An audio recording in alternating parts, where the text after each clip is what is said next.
this one's different and a little special because it'll be hopefully uploaded on a certain date. Yay. Um, but I mean, it's October. I'm sure you can figure out what the date is. But Brandi and I wanted to talk about one of our shared favorite horror movies of all time that we love and we've watched so much Yeah. a bunch of times together as well, and we watched it yesterday just to refresh ourselves. Not that we need refreshing on the movie, Yeah. but for our, I guess, Halloween discussion, we wanted to talk about Pet Sematary, Stephen King's Pet Sematary. Yes. In our minds, the best Stephen King book Yes. and Definitely. movie. It's actually my favorite horror movie of all time. There are a lot that are out there, but Pet Mm, Sematary just really stands out. And of course, we're going to talk about why we love it so much. So I don't know if you want to start, or I mean, we could go on in so many different directions to even start with, but yeah, it's amazing, obviously. yeah. Um, well, I guess an interesting way to start it would be um, mentioning the fact that, from Stephen King's words, uh, he said this years ago, but it was the scariest book that he ever wrote, and Yeah. he was even afraid to publish it Yeah. because or finish it because it even freaked him out, I assume. Yeah, he said it was like it was just so dark and it was leading in such a direction that he was like mortified by, but and it's such a and it's such a you know serious and I guess heavy subject matter. yeah. I mean, there's obviously death in every horror movie, but there's not really any horror movies and books, I suppose, besides Pet Cemetery, where the main theme is death and how like Yes. actual people and a normal family deals with it, Yeah. um, and how it sort of tears them apart, and then all that Stephen King supernatural stuff around it. Yeah, I remember somebody saying that I think even Fred Gwynne actually, who plays Judd in the movie, who's amazing. If you don't know who Fred Gwynne is, Yep. then I don't know, you should know who he is, but he's awesome and he plays Judd in the movie, which is my personal favorite character. I don't know, all of them are so great, but he's definitely, up there. And I believe Fred Gwynne said that this isn't really a horror movie. This is like a movie just about, death and sadness and emotions and stuff.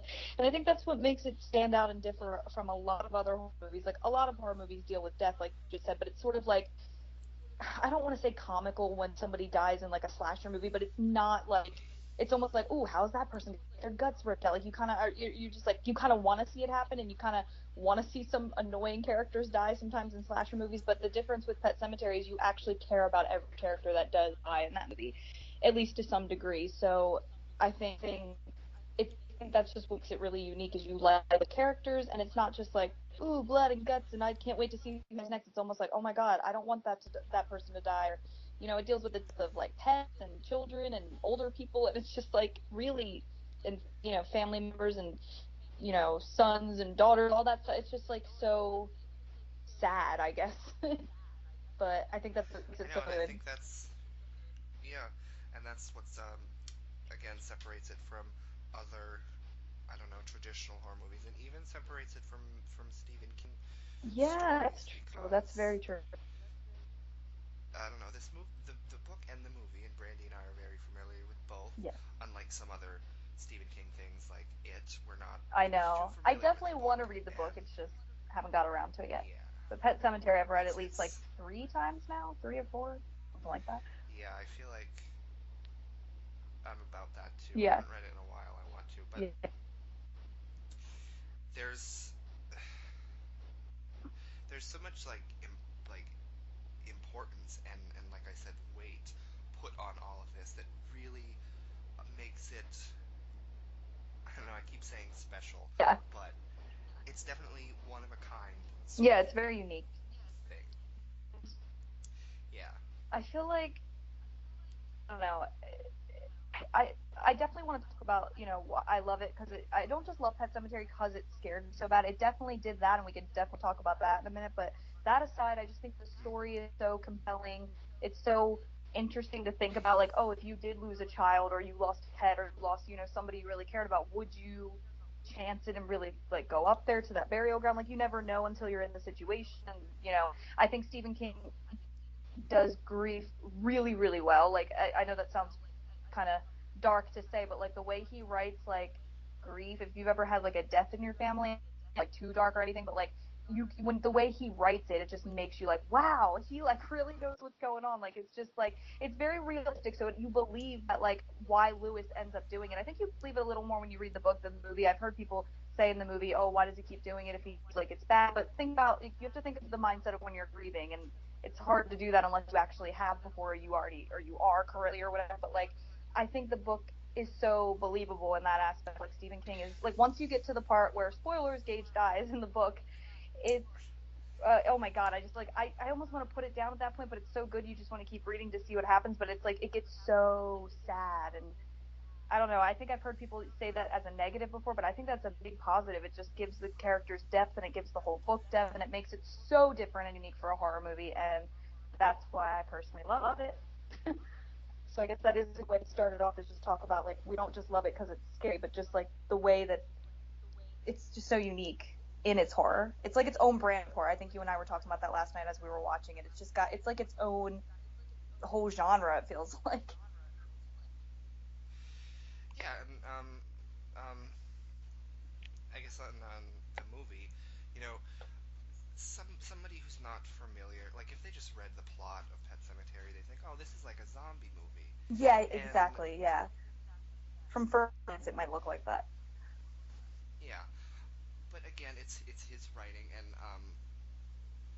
we'll agree that not all of his adaptations are great. Right. Some of the movies based off his books are not very good, Yeah. but it was very nice that first of all that they asked him to write the script. I think that's something that makes the movie even more special, and I feel like that's probably why and how um, like the weight of the characters and what they're dealing with and all Yes. the deaths, how it gets across. I feel like if someone else wrote it, the sort of, I don't know, atmosphere or Yes. feeling of the movie wouldn't have been translated as well. I completely And agree. then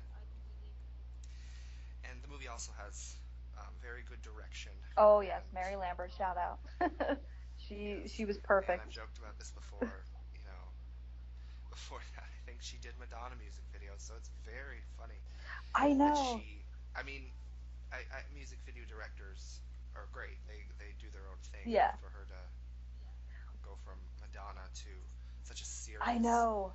Maybe movie that's why is she was so pretty. good with like I don't know, just like atmosphere, I guess, or like I don't know, like the abstract like some of the shots in that movie are just like beautiful, and you're like even though they're kind of eerie, like I guess like another good place to start when we're starting with the movie is the opening scene. I know we both wanted to talk about it because it's fantastic and it sets up Mhm. the you literally get an eerie feel from the credits and then it just stays with you throughout the whole movie. So the way she opens the movie is perfect with the shots of the makeshift gravestones in the pet cemetery and little animals scurrying by with this creepy but beautiful music plays, and we can definitely talk about the music because I know we both love it. I think his name's Yeah. Elliot Goldenthal, something like that. It's Elliot with a and there's a G. I forget. I should have all this stuff in front of me, but anyway, he's an amazing composer, and the music in Pet Cemetery is just as important as any other aspect of it, and really sets the atmosphere. And yeah, and I don't know, just you're in for something really unique and eerie and good when you watch just the opening of Pet Cemetery. Like, guys, go YouTube it right now. You will be impressed. You'll want to watch the whole movie after that. I know, definitely, and it's definitely such a subtle, Yeah, simple opening, but that definitely sort of sets the stage for the movie and is like the perfect way to open that movie. exactly. It works. And speaking of subtlety, I think the whole movie sort. I mean, there are parts where it can be a little over the top with some gore, like the Pascow parts, which is needed. It's never that it's not needed though. And then maybe some parts with Gage towards the end. But like, I feel like for the most part, Pet Cemetery I've been asked before, oh, that movie actually scares you, like that's funny. But then I've been talked to by other people that are like, oh yeah, that movie scared the crap out of me. It was so good and creepy. I think it just depends on what you personally are like afraid of, and I think the movie scared me so bad. I mean, there's obvious things that scared me that we're definitely going to talk about, but aside from just the obvious things that are put in there to kind of freak you out and look scary. I just think the whole feel of the movie is just eerie. It's like this family moves in the middle of nowhere in this old country house. There's one other country house across the street. That's it, where this old man lives. And then they find a freaking pet cemetery in their backyard. It's just completely eerie if you actually think of it in like realistic terms. Like, and that's apparently it's based on something that actually happened to Stephen King. Like he like moved into a house in Maine on like a country road somewhere in the middle of nowhere, and he like found a legit pet cemetery by his house, which I think is pretty cool and creepy. Yeah, and there's also a recent documentary that Brandi and I discovered called Yes, Unearthed and Untold that it's sort of very good. goes into that more. And Yeah, they interview the people that actually lived near Stephen King and inspired the whole pet cemetery, and that's very cool. And if you're into the movie and the book at all, it's a very, very good documentary. And like everybody from the movie is interviewed. I know, it's really cool that they were able to contact almost everybody, which it's basically it's everybody except unfortunately like Fred Gwynne because he passed away, and then like Stephen King, who I assume was Yeah. just busy because he's usually pretty chill and cool talking to fans. Mm-hmm. But the whole thing's great, so you guys should definitely check that out if you are fans of Pet Cemetery. That's where we've gotten a lot of our information from. But it's kind of interesting that almost every aspect of Pet Cemetery did happen to Stephen King. I think even Gage getting hit by the truck almost happened to his son. Like he was running towards the Yeah. road, and Stephen King got to him just in time and pulled him back. But like he was like, "What if I hadn't?" And that's when he started to think of the book, I guess. And I think his daughter's cat did get hit in the road though. I think the name appears on a gravestone in the beginning of the movie. Its name was Smucky or something, and I think that's Yeah. his Yeah. gravestone. So it's like a lot of the movie was inspired by like true events, which is really crazy. And obviously the burial ground and all that stuff is fictional, but it's still really cool how he came up with everything from like real life situations. Yeah. Which going off of that with his son almost being hit in the road, and then in the movie in the book Gage does get hit in the road. Yeah. And there's some people that I've watched reviews of other movies, and there's people that don't like horror, like they think a horror movie sucks and is crap if there's bad things happening to kids, and that's a really like I guess ballsy thing to do because most Yeah. people don't want to see that or read that. Right. I don't know. I don't have a problem with it. I mean, maybe because I grew up on the movie and I've seen it so many times by now, and whatever. And it's definitely sad when I mean, it still gets me every time I see it. I'm like, no, you don't want it to happen, but it's like it's a part of the story. It needs to happen so that Lewis, that's when he starts his downward spiral and uses the burial ground. I don't know. I don't see it as like, oh, they shouldn't have put that in there. That's just so awful type thing. I mean, it's definitely awful. The death of a child in any way is awful, but it happens in real life Yeah, every day. It's unfortunate, but I feel like people tend to shy away from things that are like real, like that happen in real life. They just don't want to like admit to, I guess, or yeah. I don't know. And I think we were talking about it last night when we were watching the movie that like I personally feel like things like that, things that make you uncomfortable, like the death of a child, is something that movies should be allowed to do. Movies should be allowed to do anything because Exactly. even if it's something uncomfortable that in real life is awful and traumatic and Yeah. sad and horrible, it's a movie doing that in some ways is I guess helpful for like a real world thing because it's something you don't want to talk about possibly happening in real life, and then you see this movie like it just makes you think, oh well, what the fuck if that happened to me? It gets Exactly. you It gets talking you about it, thinking, it and gets you talking. Exactly. That's why I don't see it as a bad thing at all. I see it as like, wow, and obviously the kid wasn't really harmed in the movie at all. It was all acting and no, fake, and the death is handled very well, I think. It's not like they show all disgusting and bloody and, whatever, no, mangled. Like people yeah, freak out about it. It's a very subtle scene for the most part. It's very sad, but it's not gross. yeah. I was gonna mention that too. Like you said, as far as the subtlety, we were talking about that Yeah. with some of the other parts of the movie, but I think that's a great you know very sad subtle scene where all you really see is you hear him get hit, Yeah. and then you just see like you see Gage's shoe roll away, Yeah. and that's like I think that's a really like powerful Yeah, totally. image. Yeah.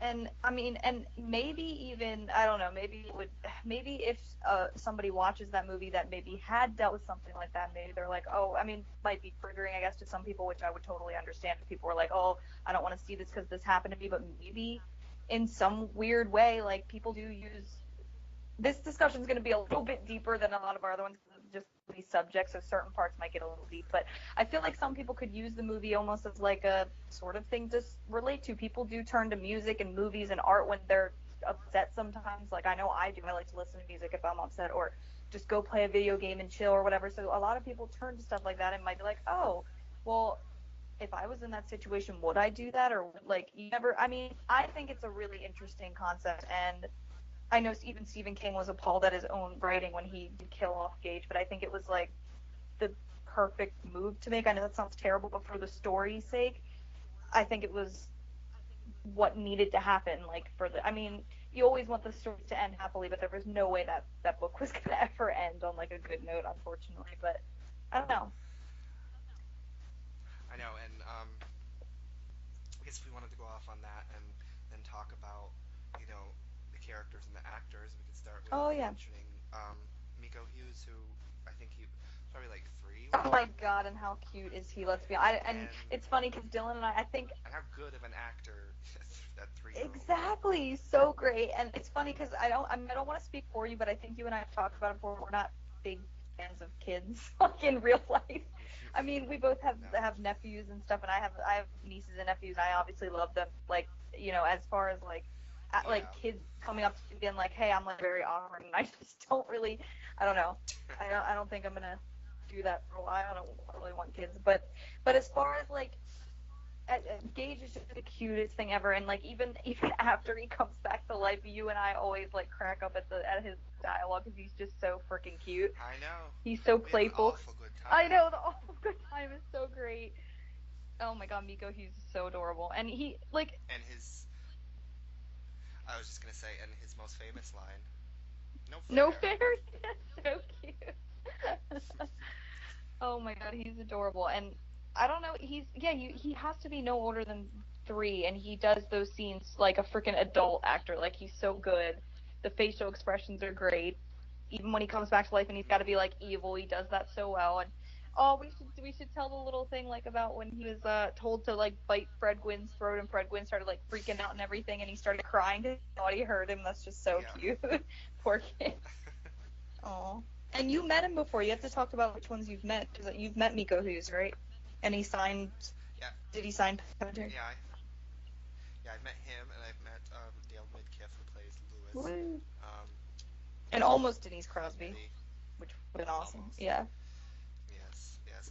But yeah, and he was pretty awesome, and he signed my DVD to Dylan. No fair. That's so cute. Oh my god, I would really love to meet them all. Like, if I ever have like a con near me where they're Yeah. all there, I totally would be there. But I guess, okay, so we talked about Miko. I want to talk about next. I guess we can sort of just briefly talk about all the actors, because they all. Dylan and I were talking about this yesterday, actually, that we love the fact that all the actors in Pet Sematary aren't actually really huge actors. I mean, they might be known, and people may have seen them from maybe one other thing. And obviously, Fred Gwynne is probably the biggest one. But like, as far as, it's not like A-lister, like Tom Cruise type actors, which I think adds to like the realism of it. Which again helps. I know we talked about that in our It discussion, Yeah, and I feel like perhaps with it's I think we feel like it's more important for those kids to feel like real kids, and the yeah, adults to not feel like just movie stars. yeah, But I think it goes that way with any horror movie, but Stephen King especially, like he writes such real characters, exactly. You don't want to have like some such real stories. Hollywood Yeah, star. you don't want to be taken out of it. Not that that's bad. I mean, Like, people are gonna think like we're completely against Hollywood people, and that's not the case. I know a lot of big Hollywood stars are good actors. That's why they're so big. But I feel like for a movie like Pet Sematary, where it's really important to capture the characters and the authenticity of everything going on, picking actors that weren't super known was a really good choice. Like, all of them do so good. I want to talk about next just because I love him so much, and rest in peace, Fred Gwynne. He was so awesome. He nails the yeah, character of Judd, like, complete, like, was born to play Judd. Like, and he's just so natural, and he's so adorable, and every I time he know, dies I get really upset. Probably the worst one I for know, me. and I'm glad you also, mentioned that, he's adorable too, just like Fred Gwynne, because both of them both of them, when we watch the movie, they both do an amazing job, Oh yeah. and they do great with the characters, but they are both adorable I human beings, know. like a little kid and an old man. That sometimes sometimes while watching the movie, I know I can't help but laugh at certain lines because it's just so cute. Oh, I Or know. when on Judd, I remember you see it. It's just a brief thing when Lewis is running after Gage going into the Oh street, and yeah. then there's one shot where you see Lewis booking towards the road, and Rachel's not running towards the road, and Ellie's not, obviously, but you just see Judd Fred start. Gwynne running Yeah. behind him with his hands flailing in the air. Oh, he's so he's just a genuinely lovable character. Like he's like the like grandfather you just love. Like he's just so Yeah, and even sweet and yeah, even in the book, is that what you're gonna say? in the book, Yeah. in the book, I remember it was more evident and implied that like Lewis lost his father or something, Yeah, and yeah. that Judd was very much like a father figure for Lewis, and that's more in the book, but it definitely comes across in the movie too, just Yeah, with the the writing and the casting. yeah, that's why I think and him and Fred Gwynne and Dale Midkiff have really good chemistry, and Dale even speaks very highly of him today in that documentary. He says that everybody was so excited to work with Fred Gwynne, they couldn't wait. And I think this is a little interesting fact, so I do share this, is that Fred Gwynne actually lost a son years before, I think in the 70s, like way before Pet Cemetery came out, but I really do feel that's maybe one of the reasons why he took the role, and he's the one who, I think he Yeah, understood the material more than almost anybody on the set. Like he understood that just about it wasn't just a horror movie. It was an emotional like thing about, and it was strictly about something that a lot of people shy from, and that's death. So I don't know. I think him yeah. losing a son definitely sort of helps with his understanding of the character and the whole movie. Hmm. And I think in some interviews, Mary Lambert, the director, has talked about that. You know, the studio did not want him because they thought people would only be thinking of him Oh, from Herman. the Yeah, Herman monsters. Munster. Yeah.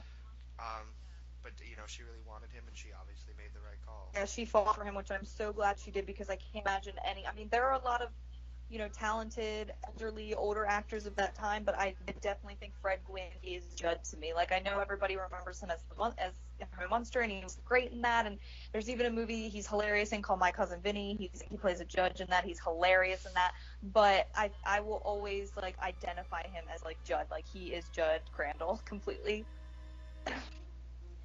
Yes. And I guess before we move away from him, we could talk about interesting change from the book that Stephen King was the writer, so he made the change for whatever reason. Right. But that in Probably the for book, time. I think I know what you're gonna say. So it was probably for yeah, time. yeah, in the book, he has a wife. I can't. Do you remember her name in the book? Norma. Yeah. Norma. Yeah, he has a wife, and I honestly feel like 'cause in the movie they cut out his wife. I don't. There's not even a mention that like, oh, his wife passed away or something. I don't think. Yeah. Um, but in the movie they sort of combine Missy and Norma because Missy, Yes. the nanny, she's in the book, Very like briefly though. maybe Yeah. Yeah. but yeah, um, and in the movie, Missy kills herself because she has stomach cancer or something, and she can't Yeah. take the pain or whatever. Um, and that's sort of the first death that sort of propels the story forward and gets Right. Rachel worked up and stuff like that. But in the book, it was Norma who dies of a heart attack or something. I feel like I vaguely Yeah, remember she that. has. Oh, I forget what she But has. She has like RA or something, but like she had arthritis. arthritis. Yeah. I think. Yeah, yeah. Um, and I don't know. I honestly feel like that. Not that it's not effective in the movie, but just the fact that in the book, the family and the kids had such a stronger connection to Norma. And It's Judd. a little more Yeah. effective, I think, in the book. That she's the one that dies instead of just, the maid or whatever that they probably saw every once in a while. Yeah, that's true, because in the book, it's almost like Judd and Norma become like Lewis's parents in a way, and that they become like the Yeah. grandparents to Ellie and Gage. And it's just, Norma's a great character too, because Stephen King's so good at writing every character he does. She was just as likable as Judd, I feel like. So it kind of sucks she was cut out of the movie, but I kind of feel they did it for time reasons. Maybe, I don't know. Maybe they didn't want to have too many characters. I think you said that yesterday. Maybe that's why they did it. I don't know. Yeah, that does make sense. Yeah. But So should we talk about Denise Crosby, because she's amazing too as Rachel? oh yeah, that's a good transition too, because I was just talking about her, the Yeah. death of Missy and Norma, Yes. affecting her, and you know, you and I talk about all the time that her whole motivation and the reason why she is afraid of death and doesn't like talking about death is because of Zelda.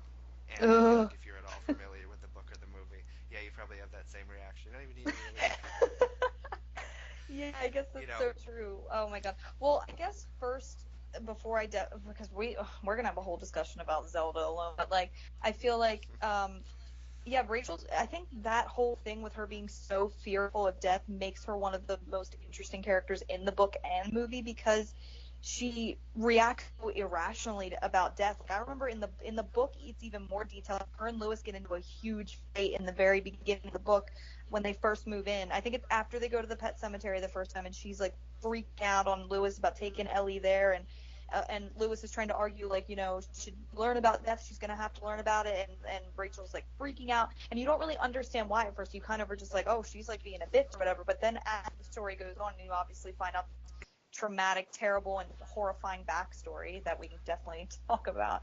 It yeah. becomes more clear why she's like that, and I think, and Denise Crosby is an amazing actress, totally captures that. I think she was perfectly cast too. Um, hmm And it's funny to also think that um, Zelda was almost not in the movie, and that would have I know, really taken away a lot of the movie and because, that would have again, like I taken said, from Rachel, I think, a lot yeah, it would have too. taken it. Yeah. Yeah, she wouldn't have the development, she wouldn't have the backstory. Really, wouldn't understand her character. It would Exactly. just be like, oh, she doesn't like death, and you don't know why. But Yeah, I think that would have been a huge mistake I had they agree. cut Zelda out for both of those reasons, for Zelda being so effective and for Rachel's character too. Yeah, and I think there's a scene in the beginning. I think you and I were talking about this yesterday, where it's when Judd takes them all to the pet cemetery for the first time, and he's talking about it, and Rachel kind of gets a little attitude with him, and he gives Lewis this look like, what's wrong with your wife, dude? Like what? And then Lewis is just like, don't ask, and it's all like with expressions. It's really funny. But I guess finishing up on, I do want to talk about like their acting ability. I think there's a scene where Denise Crosby screams, and it gives me chills every time. And I think we talked about it yesterday. It's at Gage's At the funeral when funeral. when her dad first hits like Lewis or whatever, and she just screams, like, I think she screams daddy or no or something like that. And it's so good and haunting and effective, and her face is all red from crying and everything. It's like, oh my god.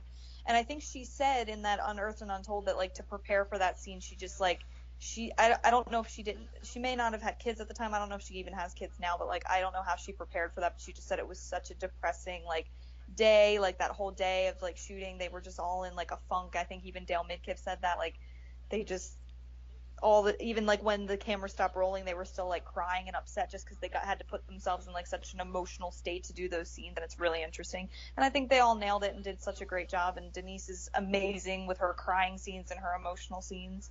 She's just really good. Yeah, I think all the actors, they obviously make the movie. They're all perfectly cast, and Yes. if a single one was different, maybe it wouldn't be as effective. Yes. And on that scene, I will say that's also definitely something unique to Pet Cemetery. An emotional, really sad, intense funeral scene Yes. is not something that is very common in Yeah, horror I don't movies. even think I can think of Because another one that's like that. Most of them are usually just, you see people in black all standing around and people are kind of crying, and then it kind of ends the yeah, scene. But that one is very intense and very fucked up, and it's just like, whoa, like what the fuck? Like even in the book, I think it's even worse in the book because the dad, the grandfather of Rachel's dad, he has an even longer like spiel that he yells at Lewis, and it's sad because I think in the book Lewis actually thinks he's coming up to apologize and give him a hug and stuff, because like they literally just lost their grandson and their son and everything, and it just turns to complete shit, and it's like that guy's such an asshole. And I don't know, it's very, very interesting to say the least. I mean, who would do that at a child's funeral? But I guess, I think in the book too, he's like, oh yeah, I smell like alcohol on his breath, so he was drunk, still no excuse. It was fucked up, but But I think that's honestly Denise's like highlight scene in my opinion. She has a lot of pretty good scenes, but that one is like, I don't know. It's the emotion on her face, like her face looks like she's literally been crying for days. Like her face is all red and her eyes are like real watery, and it's just like it's very effective when she screams because it's like that's like the most painful scream. Like, dude, I just lost my son, and now you're gonna do this shit. It's like really believable. All the actors make it so believable. It's why the movie's so authentic and believable, and even though all the supernatural stuff around it, you really believe that this is like a family of people that love each other and stuff. So it's like really sad when the death and the shit starts happening because it's like, oh my god, they're such a beautiful family. Just why can't it just end when they move in and they're all happy and they judge? Why can't it end at the kite scene with it before Gage dies? We wouldn't have. I guess I got a 2-word answer for you for that, Stephen King. That's very He true. always has to have these, picturesque families, and then they just get fucked up. That's very true. By one thing or another. But going off on, her great acting, another scene that I think is one of the best scenes in the movie, if not the best scene in the movie, and this would be a nice transition into her sister. Oh god. But the whole scene where she's explaining to Lewis and her whole dialogue about losing her sister and all that. Yeah, she does that scene very well too. Yeah, she's great in that scene. But the other part of that scene that makes it so effective, it's the flashback scene. Oh my gosh. Yes. Well, I don't even know where to start with this one. I guess to start we should both briefly this is when I can say how I got into Cemetery, because I want to just say that Zelda, even talking about it freaks me out because that bitch scarred me for life. Like, I could not sleep for, I honestly am not being dramatic. I want to say it was like 3 months my sister had to sleep with me because my dad was so pissed for her showing it to me. I don't think he was pissed because my parents used to not really care if we watched horror movies. Like, they were pretty chill. But he was so pissed because I wouldn't sleep and I just cry and scream all night. And then he made my sister sleep with me because my sister, who's older than me by like 7 years or so, she decided to show me Pet Sematary when I was literally, I swear to God, I'm not lying, I was 5 years old. So that is pretty young to be I probably exposed. Wasn't much older. Okay, good, because I'm like, oh god, people are gonna think like my parents are awful, but I mean, they may not have even known. I don't remember. I just remember in like the creepy basement, we had like a basement which was like our playroom, and we had TV, and she shut all the lights up, and she's like, I'll show you this really funny movie, but you gotta be like, brave about it. And I was like, okay. And I remember being like really intrigued and compelled and everything, and but then as soon as that scene came on, there's something about Zelda that's just so bizarre, or what's the right word, like off, and it's just so, like, most people most people are scared of like Pennywise the clown, or like what's another good example, or like Michael Myers because of the white masked face and everything, and that stuff is creepy, but there's something way more scary to me when it just looks, when it's just like a normal person but it just looks off somehow, or just something that doesn't look normal, and that's totally what Zelda is. Yeah, we talked about that being a Pennywise when we did our It discussion Oh, for the new movie. His eyes. His eyes being off-centered. That was a subtle minor thing that really just makes you think, something's wrong here, but I can't quite put my finger on it. But I know. as far as Zelda, the thing that's off about it is that she's played by a really skinny guy. Which is so interesting. That was such an interesting choice, because I remember Mary Lambert saying, we just wanted you to look at her and think things off. And it's like, well, you definitely nailed it, because he literally scarred me as a child. I think maybe that's why I love Pet Sematary so much, because I have grown up with it. But when I first saw it, I couldn't sleep. I was so fucking scared. I never wanted to see it again. When Monster did have it playing, when the Zelda parts would come on, I would literally shut my eyes and my ears and like hum to myself until the parts were over. And then my sister, of course, is an asshole and was like, oh, the Zelda parts are over. And I lift my head up and Zelda's right on the screen, and I would like cry every time. It was traumatizing, and I'm not the only one. It's actually really funny to me that after I grew up and started to watch the movie more and actually get past my fear and like researching it on YouTube and stuff, a lot of there's like a clip of all the Zelda scenes on YouTube. Somebody uploaded it. I think there's 3 total Zelda scenes in the movie, and somebody uploaded them like back to back, all the scenes, and every comment is like, this was the scariest shit ever, this scarred me, this ruined my childhood. And I'm like, I'm not the only one. One comment actually made me laugh so hard. It was like, I was scared of the Legend of Zelda games for a while because I thought it had some type of relation to that, and I was too. I remember my dad come from saying, "Hey, I bought the new Zelda game," and I was like, "What?" All I could think of was the blue nightgown and the twisted back, and I was like, "Oh God, it ruined the name Zelda for me forever." But, ugh, I know. And, all three of her scenes are very effective in their own yes, different way. They're all, um, in her first scene when Rachel's feeding her, oh and yeah, there's a part where it looks like she's twisting her neck oh yeah, like all the way around, yeah. Oh or my even God, before that part, it looks like she's choking. That's yeah, right, she chokes and to death. I think. just the the visual of her. It's right before she it looks like she's twisting her neck when she's like trying to cough it up. I mean, that's pretty creepy. I know. I don't. It's a combination of the acting and the way it was shot, and just the makeup. Everything about that And the flashback music. scene. Yes, definitely. Is so creepy. I mean, all Zelda scenes are creepy, but personally, I always thought that the death scene of her was the creepiest, even though that's technically not even when she's quote unquote evil yet or haunting Rachel. And I think Yeah. it's so effective because it just looks it's something that could really happen. I mean, I don't really think spinal meningitis makes you. Maybe it does. I don't know. I don't know much about it, but like, I mean, any sick person you have to take care of probably gets kind of like I don't know, Hmm. grating for a while. And the way he describes it in the book, though, oh my god, it's even scarier in the book. And I think you and I should say this because we both have agreed that it's the only book that ever actually terrified us while we were reading it. I really do feel like, I know. oh, it's effective Yeah. if it can scare you just from I, reading I, it. I've read other Stephen King books. I've read other horror books, and yeah, I mean, It's hard for a movie to scare me Yes, nowadays. me too. So just a book scare that seems completely crazy to me, but that book definitely does and did.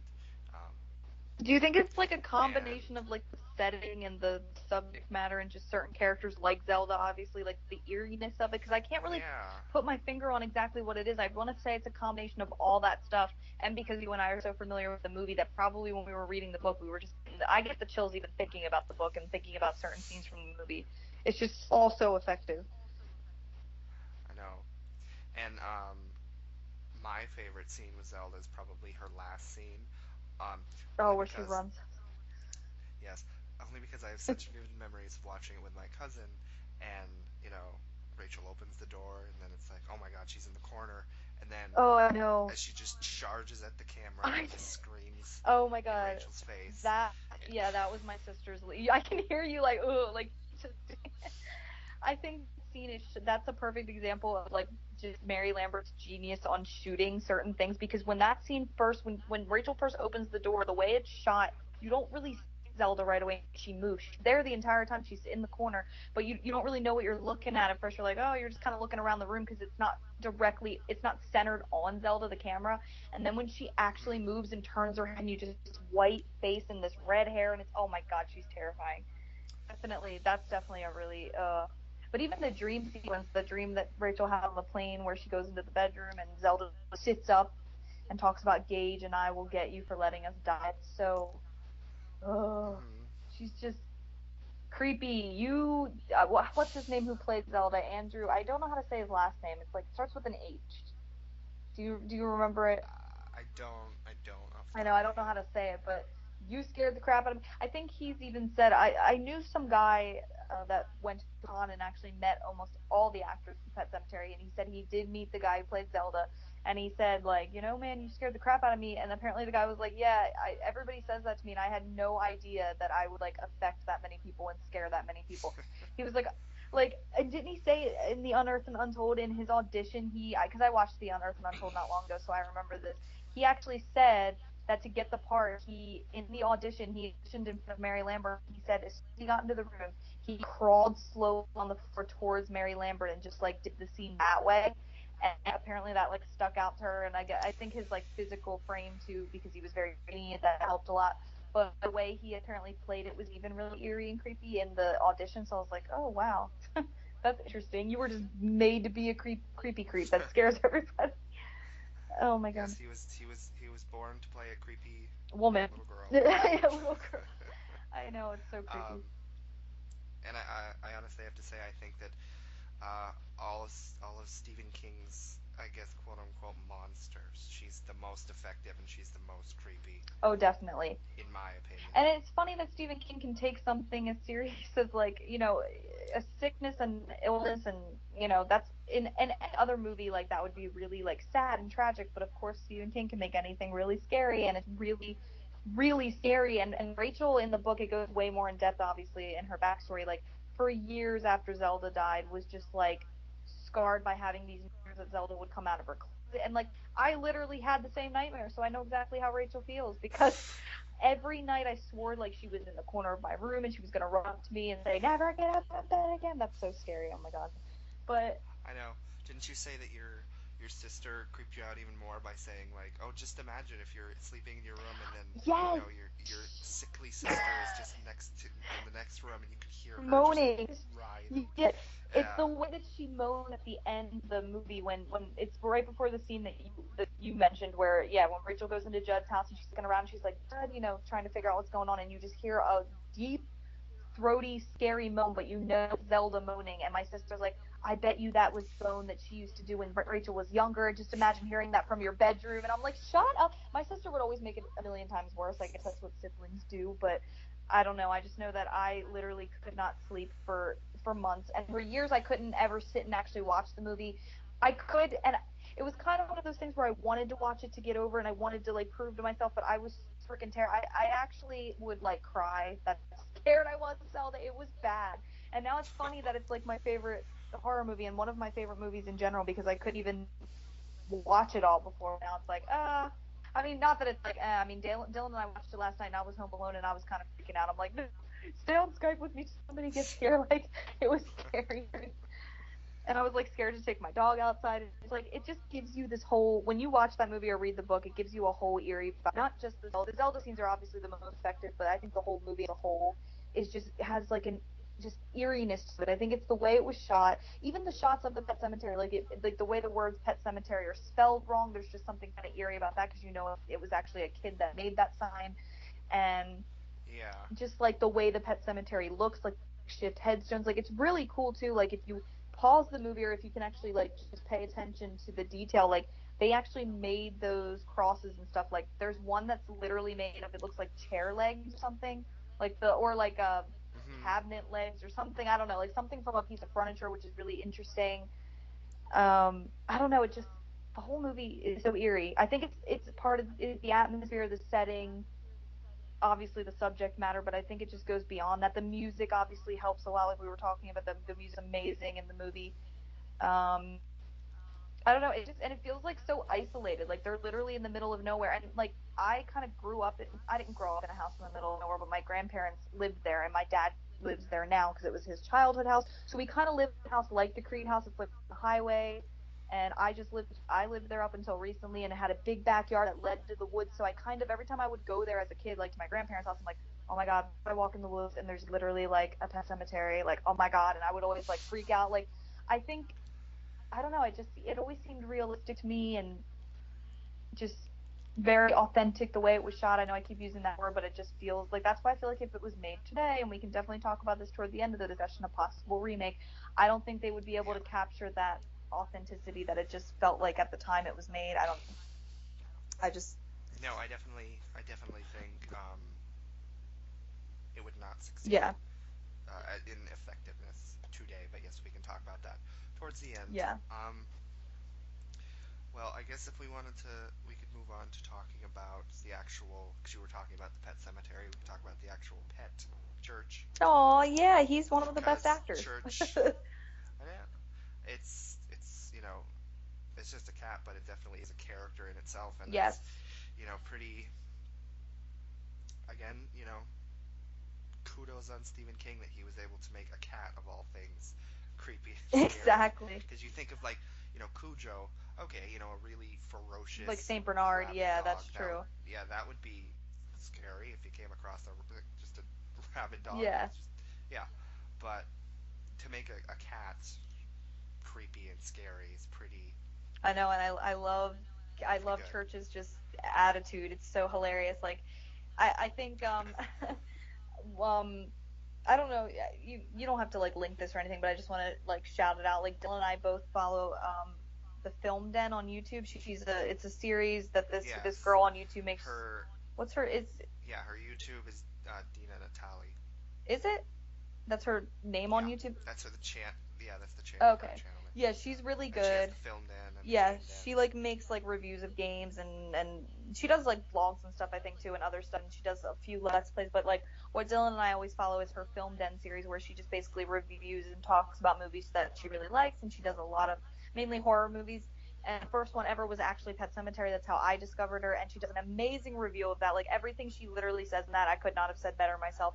Everything she talks about, I feel 100% to a T. Like the way she talks about it, I can relate to it.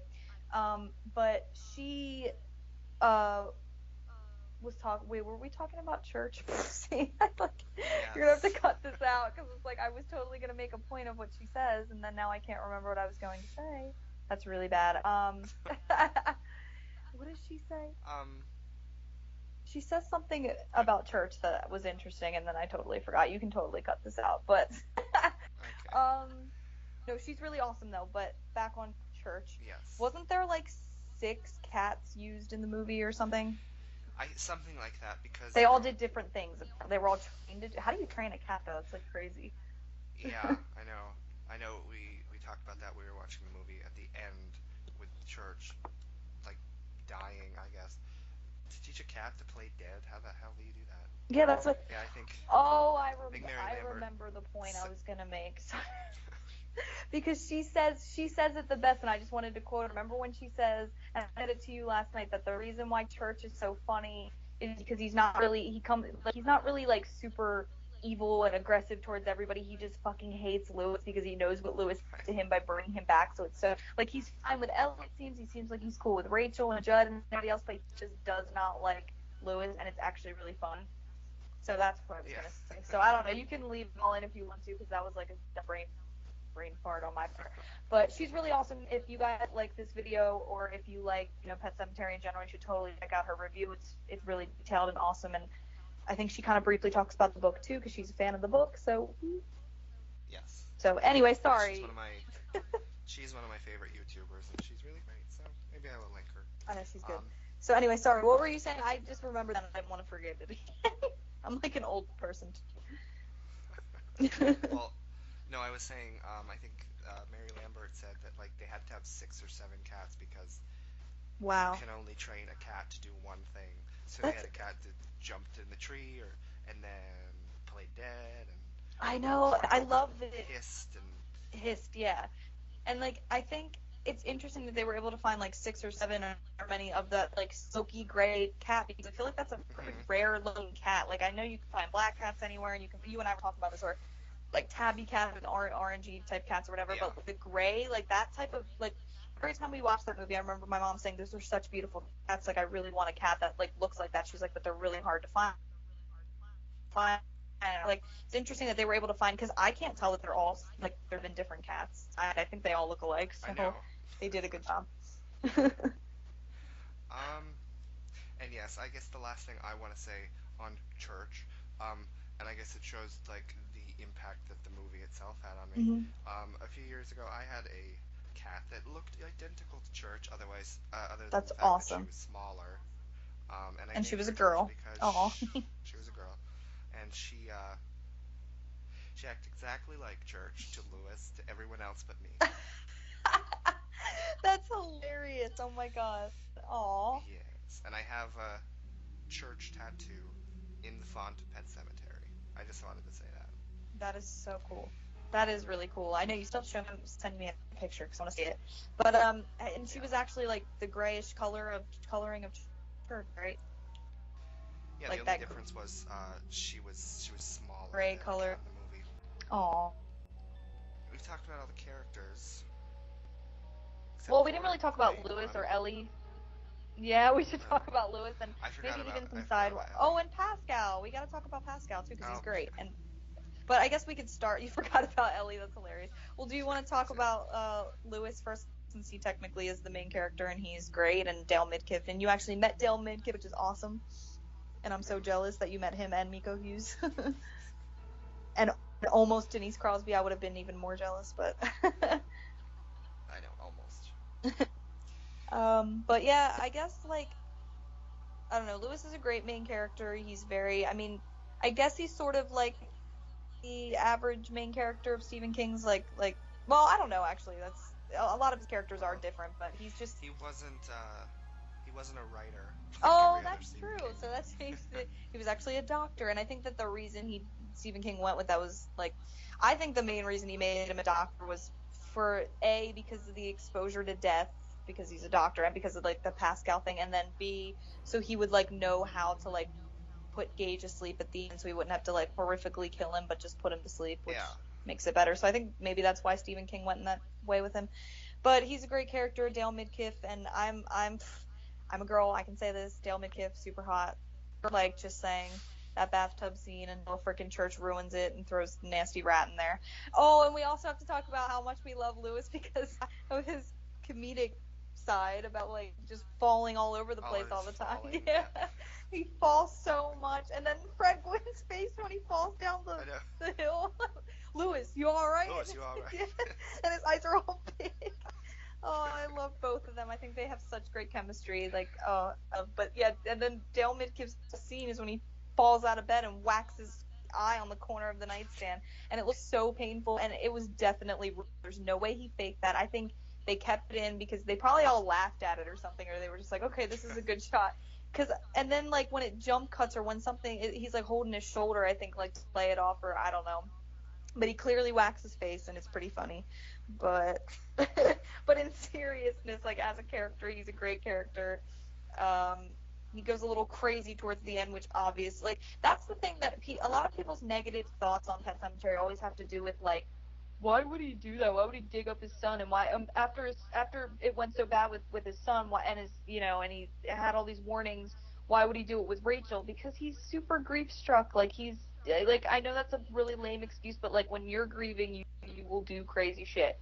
Like you never know. Like Exactly. if And you were grieving and you were in that situation and you really thought somebody could come back to life that you just lost, I don't know. I would say maybe I would try it. You never know until you're. I mean, right now in a normal frame of mind, I can say yeah, that's stupid. But when you're grieving, you're in a completely different frame of mind. And I never thought it was stupid that he keeps burying people. I mean, Rachel when he does bury Rachel, I'm like, come on, Lewis, you just don't want him to. But you know that he's just completely gone at that point. Like he's very fucked up from all the shit that. yeah, and we've talked about this that the book is more clear about that of the power of the burial ground and Yeah. that it influences you to do things.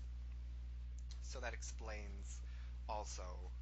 Yeah, so maybe that didn't annoy you and I the way it annoyed other people because we actually did read the book, but like, and I wish they did make it maybe a little bit more clear in the movie because the book, Lewis does mention a lot when he's walking up there with Judd, and I think even Dina, the film den, when she does her review, she talks about this, but Lewis mentions like a couple times going up to the burial ground, he just feels really great, like he just like he has felt in years. He feels really young and he feels like he doesn't know why and he doesn't understand the feeling, but he like really likes it. It's almost like a drug and it's like meant to be like addictive.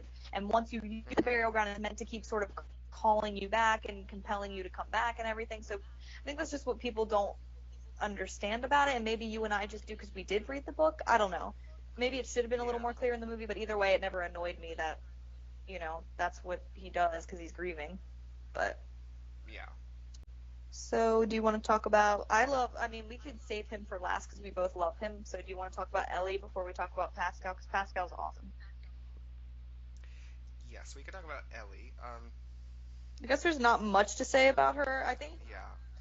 The only thing that I have to say about her is I mentioned this to you. I read this somewhere that how all of Stephen King's books Oh yeah. connect, that they're all in the same Universe, universe, the yeah. same universe.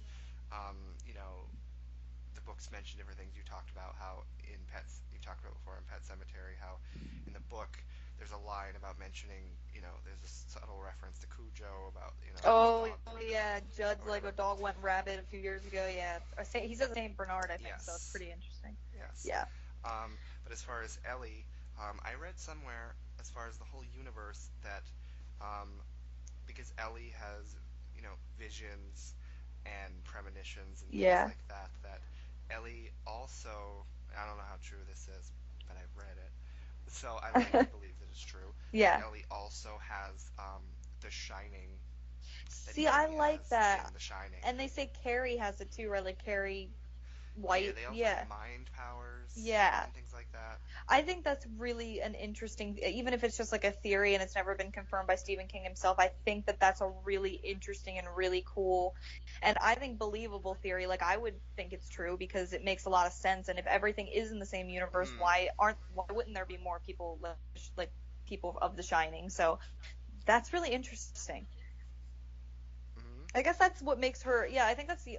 I don't want to say it's the only thing that makes Ellie interesting, but that is part of her basic contributing to this, like her only contribution to the story really is that she does have these like visions or dreams, like Pascow, which we'll talk about in a minute. He's an awesome character, but he basically visits Ellie in her dreams. I think, I don't know, it's not really, I don't know if it's in the book, but he can't physically appear to anybody but Lewis, and I forget why. I think because Lewis was there when he died. Yeah, Lewis was with him when his soul discorporated. Yeah. They say that in the movie. So yeah, I think that's why he can't physically appear. So like he appears to Ellie in her dreams, and then he basically Yeah. talks to And Rachel, sort Rachel. of. Yeah, gets Yeah, signs yeah. from him. She. Yeah, Mm, but he can't really come out and actually talk to them, which sucks because he tries to warn them several times. And I don't know. And I think the little girl that plays Ellie is an amazing actress for her age too, because the scene where she's like crying, remember the scene where Rachel yes. puts her to bed or whatever? Yeah, that scene's really good. Yes. So she's Although good. remember they're They're twins. twins, yeah, which is Although funny. although I think in that documentary, Mary Lambert talked about, yes, they were both in there, but um, I think Blaze Blaze is is the the name of main the one, one that played yeah. is the main one that sort of, you know, they found, the strengths of each Acting, one, and yeah. she's the main one, I guess. But I did remember something else interesting, I guess interesting, about Ellie that I remember from the book, that in the book, Lewis really, at certain points in his, like, inner dialogue, he really hates Ellie. Like, he gets really angry Yeah, I with was gonna her, say. and I think I read somewhere before that Stephen King said at a certain point in, that he felt that way towards His one of his daughter. kids as well. Well, Maybe his daughter, but he was, I think it's mainly because, like, well, because she is a daddy's girl in the movie, it's very evident. And then even in the book, there are a lot of really sentimental, sweet moments between Ellie and Lewis, especially like, um, there's a scene where he like takes her trick or treating, and that's when like they go over and they yeah, see Judd and Norma and everything. So there are sweet moments, but then there are moments, where Lewis will be like, "Oh my fucking god, I just want to fucking smack her upside her face," like the part where she falls from the tire swing in the very beginning and she starts screaming. Lewis oh gets yeah, so annoyed he just wants to smack I her again. remember, Yeah. I remember in the film den, like, she talked about how she does not like Ellie, but like Did she she goes through doesn't? the movie, and I remember she said in that beginning, when Ellie falls from the tire swing, she said something like, "Oh yeah, and Ellie makes an ass of herself," Yeah, and that was the while line. Ellie makes an ass out of herself. Yeah, I love that. Oh my god, it's so true. And I will admit that Ellie, the actress Blaze, I forget what her last name is. It's very hard to say, but basically, I think she's an amazing actress. I will say her voice though can be a little bit grating sometimes. So I do agree with the film den. Like I agree with Dina a little bit with that, but. Yeah, It never like made me not like the character or take away from anything with the movie or anything. Like she's still a great no, actress and yeah. but I think we've said, as much as we like the other characters, Ellie is our least favorite character in the Yeah, movie. that's true. I think it's because she has like the least to do. Even though she gets the visions and everything, she's not. I Yeah, don't she know. I like feel like she's disappears. Well, she doesn't halfway disappear. through. Yeah, She's with her grandparents at yeah. that point.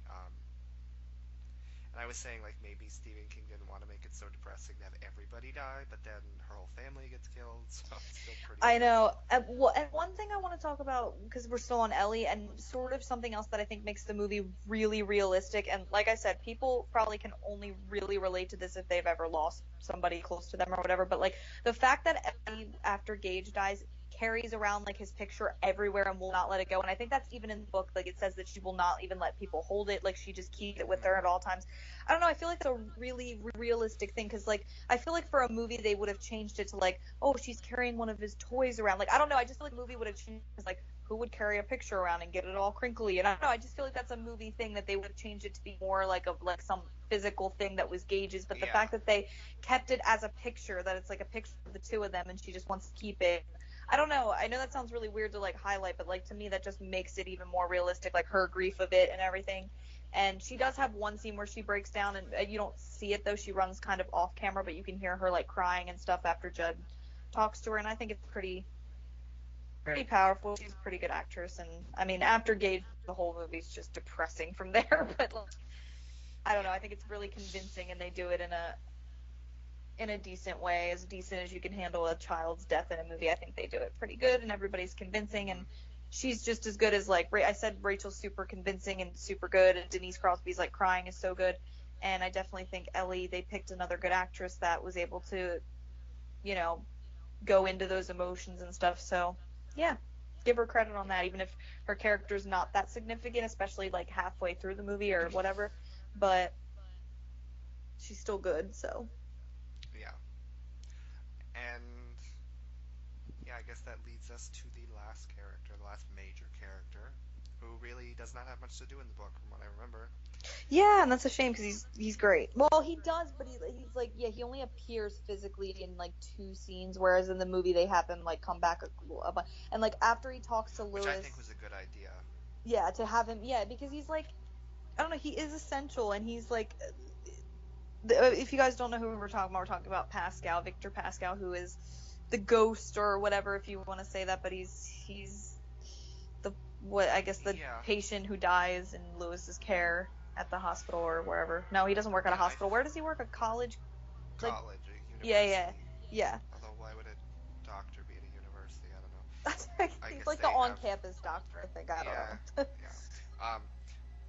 But yeah, I also feel that like them making his role more important in the movie is good because in the book there's so many subtle things that are like hints that like are trying to drive Lewis away from the pet cemetery so he doesn't make that mistake while Yeah, he's being lured there by the power.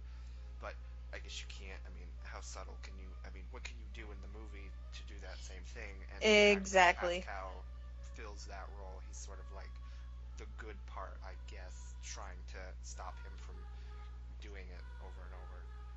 Yeah, he and a part of from being like a really good character in that regard, he's also kind of like sort of becomes comic relief towards the end, which I think works completely. Like Yeah. I don't think it takes away from when his dealings with Rachel. He kind of becomes sort of like more funny, like when he's sitting on the plane after Rachel wakes up from her nightmare. Remember when he's just chilling on the plane and he shakes, he's like nodding his head and smiling. Like it's just funny. I Like know. this dead guy's on a plane, nobody can see him, but he's like real excited to be there. And then definitely the scene I love. Me and my sister actually quote this part all the time when he goes, when she gets the ride from the trucker and she's like, I want to, or thank you for the ride or whatever, and like then Pascal appears and he goes, think nothing of it, and he's talking to her as if she can hear him, but she can't at all, and then he's like, she's like, oh, I'm sure things will be fine, and he's like, I'm not. I love when he says that. Me and my sister always quote that. We always say, I'm not, and then we're like, what movie's that on? And we always laugh because it's just the way he delivers it, and it's so like, because he already knows that everything's fucked. Like he knows what Lewis did and everything, so it's kind of like a sarcastic asshole thing, but it's sort of just like, oh,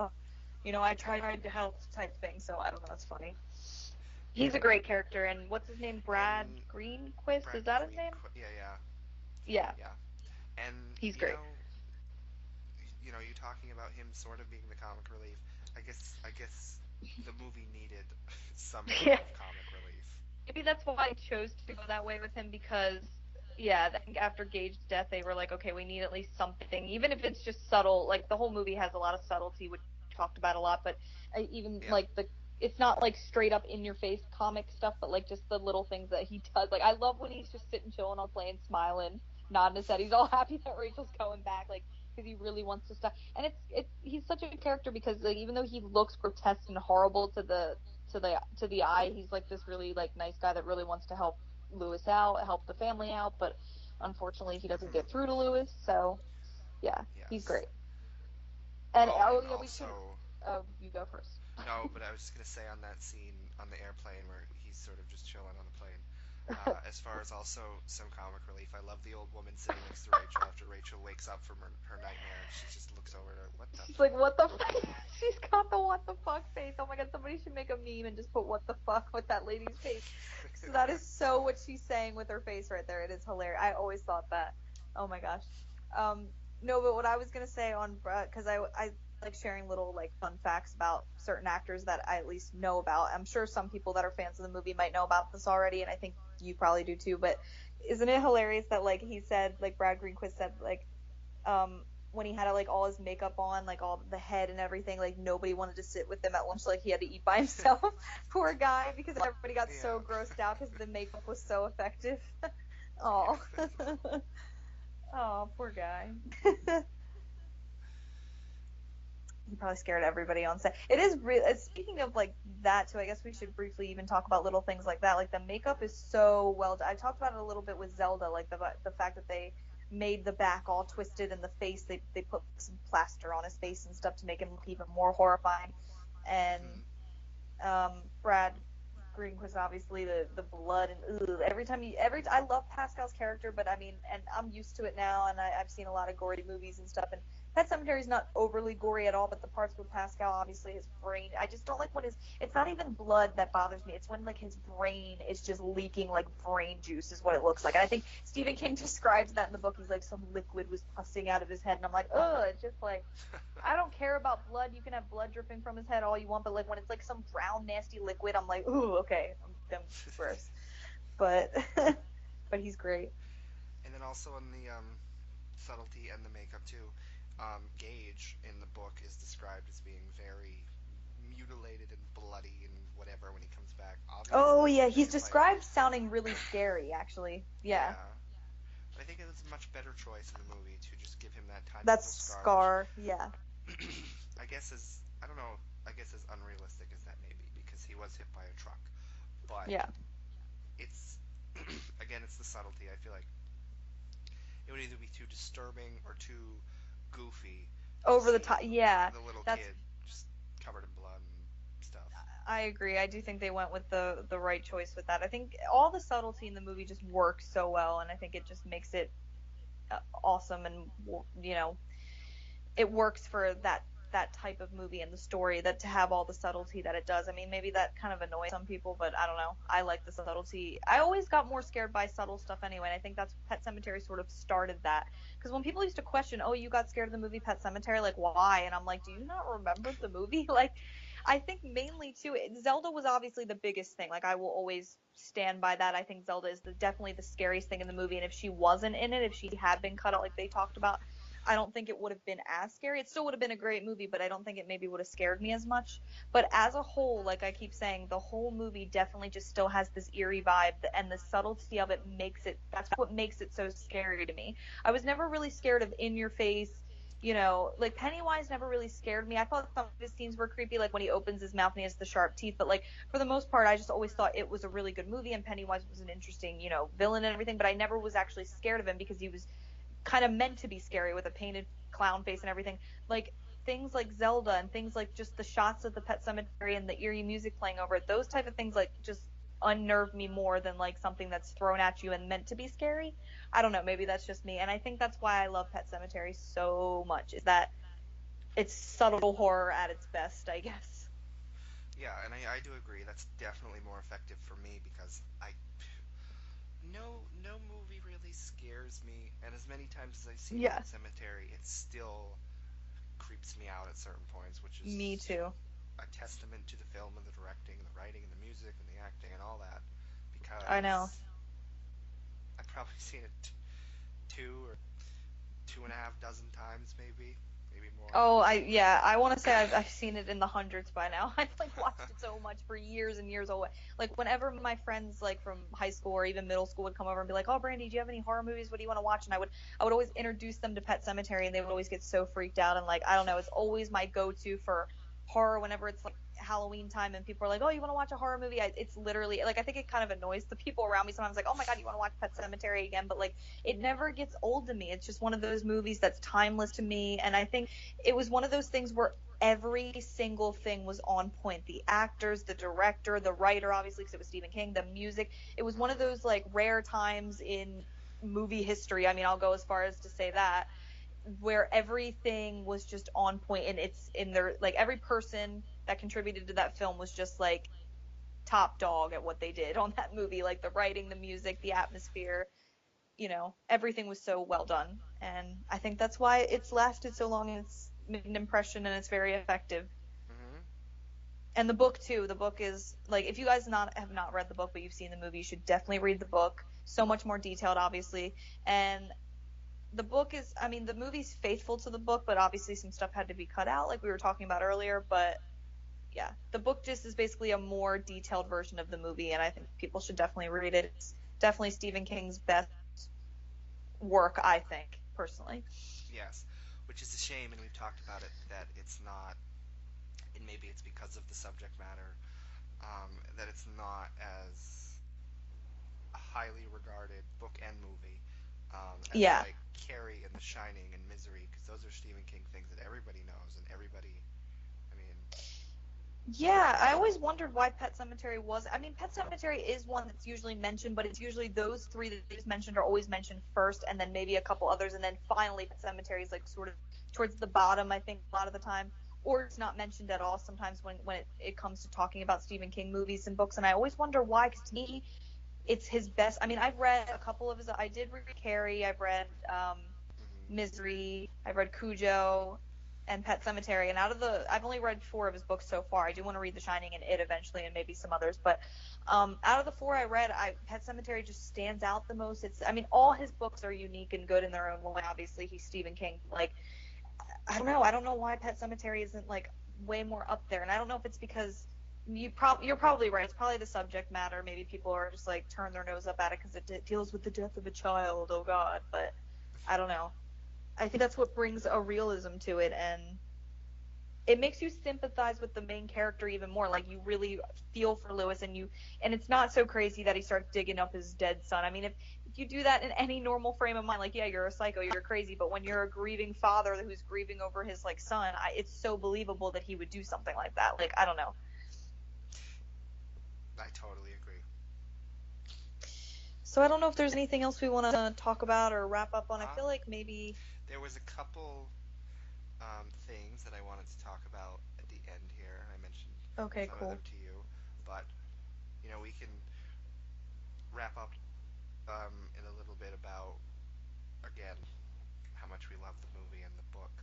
Um, Yes. but before we do that, do you want to talk briefly about, well, a couple things, but I guess we could start with the remake that was floating around for a while, Oh God. and Mhm. then the story sort of has come back because the director of the new It has talked about wanting to remake Pet Cemetery. Um, Yeah, I think we talked a little bit about it in our It discussion, but mhm, obviously we kind of cut ourselves short because we didn't want to go off too much on like a Pet Cemetery rant during the It one. But I will say, as good as the It remake was, and as good as that director, and as much as I believe in that director because he not only directed It, but he also directed one of my other favorite new modern horror movies, which was Mama, which was really creepy and done very well. I don't know if he could. I don't even think he could pull it off, honestly. I just feel like, to me, Pet Cemetery is the type of movie that was made at the perfect time when it came out. It was old, and it was made in, I think 89 is when it came out. So it was made in the yeah, 80s, which was still a time where CG and glossy imagery and all this stuff hadn't taken over yet. So it was made at the perfect time that fit that. I think I was talking to you about it yesterday. Like, I feel like I know it's going to sound really, it's hard to explain, but the time that Pet Cemetery was made was perfect for that type of story, and makes the settings and atmosphere more believable, and makes the horror that much more believable. I don't even know how to explain it. I think I was explaining it as like when you look in Judd's house, like when there's shots of the inside of Judd's house, like when they're sitting there drinking beer and talking about like Judd's past with his dog, and then there's the when Gage comes back to life, and Judd's walking around the house and it's creeping around and shows you all around Judd's house.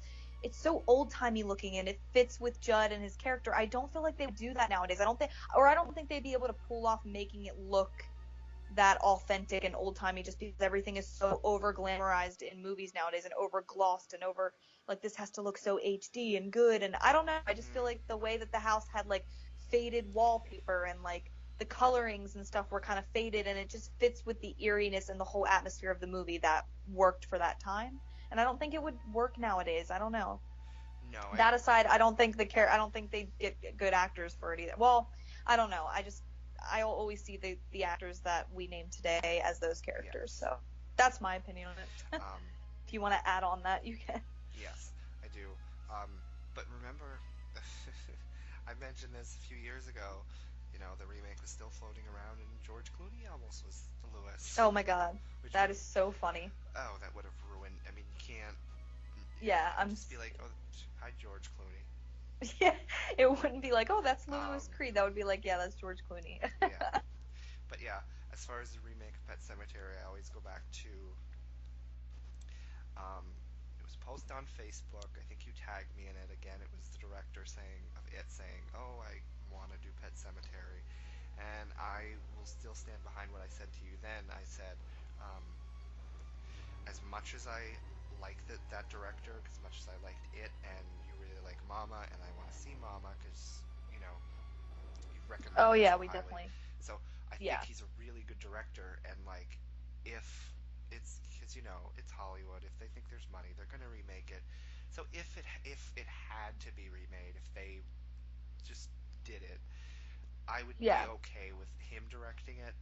But I right. still the concept of remaking Pet Cemetery, I'd still say no. It's not a movie. Yeah, You and I disagree on remakes sometimes. Um, right. there's some I like. My favorite horror movie of all time is a remake. Um, Oh yeah, but there's certain movies that just there's no need, and Pet Cemetery is definitely that movie. I just see no point yeah. in it. I see no reason for it. I agree. I think you and I said when the It remake was first announced, like before there was even trailers, before it was, when it was just announced that there was going to be a remake of It. I think you and I were talking, and I think, even though I'm usually always opposed to remakes of stuff that I've loved forever, I think even I said, oh well, It kind of is kind of dated and it's older, and maybe, and it was just a mini series, and Hmm. maybe it could be remade and it'd be okay. But with Pet Cemetery, I can't fathom that at all. I don't think I think and maybe it's just because you and I love it so much, but I really don't see any flaws with the movie or anything that needs to be like updated. I think it was made at the perfect time, like I said, and the houses are supposed to look kind of old and sort of like they're supposed to be like old farmhouses. So like the interior of the Creed house and Judd's house, I think, are fine the way that they are. I don't really think anything needs to be updated in that movie or anything. I don't know. I don't feel like remember when we said with the miniseries of It how kind of sort of bad the spider looks at the end, just because like that was just they had available to them at the time, obviously. So Yeah. it's not the miniseries fault that it kind of it looks like that or anything, but it was probably low budget, and it was so yeah, remaking It kind of made sense because some of the effects were kind of outdated, and maybe not everybody saw the original It because it was just a miniseries, it wasn't an actual movie. So remaking It made sense, but like when I think of Pet Cemetery, I don't think of anything that needs to be redone with it. I don't know. Like I find it flawless. I know that sounds really like, oh, you just love it so much. Every movie has flaws and stuff, but honestly, to me, like I can't think of anything I'd fault that movie for. Like it's not totally without any cheesiness at all. I mean, it was made in the 80s, and it's not without, some bad special effects at some parts. Like we both talked about, like how Gage, you can sort of tell at the end sometimes when they're using like a dummy Hmm. instead of like Miko Hughes. But it's like stuff like that that doesn't really bother me, and it's not really obvious the way it was like with the miniseries. So like remaking Pet Cemetery makes no sense other than they would want to do it for money. Like it's not like, oh, let's make a improved version. It's just like it seems like I don't know. Even if you really like that director, I think I would be confident he could probably do a decent one, but I don't know. I just don't see the need for it. Exactly. But And I don't know if they could capture the eeriness that they did before. Like Lambert was the perfect choice, and the guy who did the music and all the actors. I don't know.